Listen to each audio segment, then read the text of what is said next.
Why should graffiti be considered art? In the article, I will explain why graffiti is art and I will explain how graffiti is essential in our culture. There are some reasons why graffiti shows us the potential that life has to offer. First, graffiti enables the public to see something they may have never seen before. It connects them to the artist, and the artist gets to know that their work is loved and affect those who see it.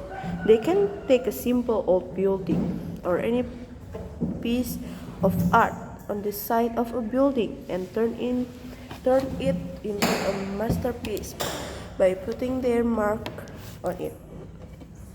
The artists who paint graffiti have made this art from what it is today. Graffiti artists can change the meaning of what they are drawing to the public. Second, graffiti has the power to affect people positively. That the people who create it are expressing themselves. They are expressing their artistic abilities and their voice through a canvas. Their voice are the voice of our future. You can tell the quality of a person painting by the audience that they are drawing. People will stand and watch you painting for hours. Many times they will stand and look, never once moving from their spots. People will then tell you how much they like it and share their thoughts and opinions. The artists are no longer making art from themselves. The last reason why graffiti is an art is because of its uniqueness.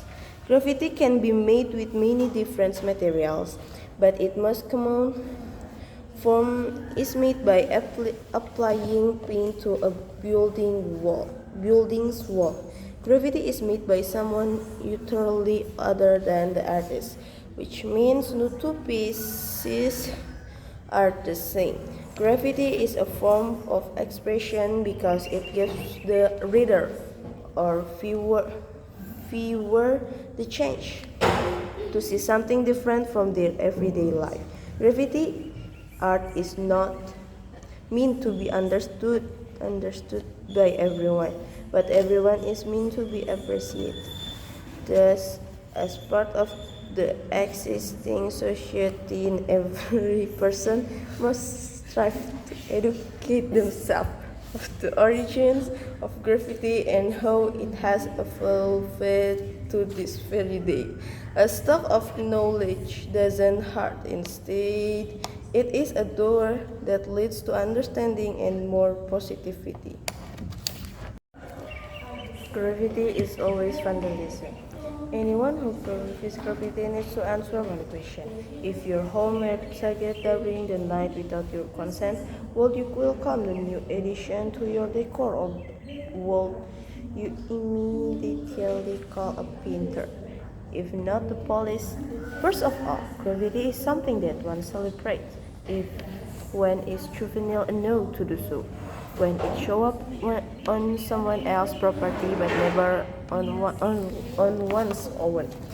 No institution that has celebrated graffiti in recent years, like the Museum of Contemporary Art in Los Angeles and the Museum of the City of New York, would allow its own premises to be defaced for even 1 minute. Next, the question, when does graffiti become art? Is meaningless. Graffiti is always vandalism. By definition, it is committed without permission on other person's property. In an adolescent's display of achievement, whether particular viewers find any given piece of graffiti artistically compelling is irrelevant. Graffiti's most salient characteristic is that it is a crime.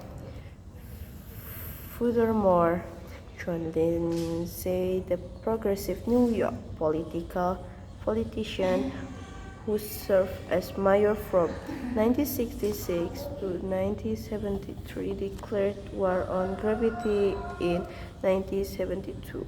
He understood that graffiti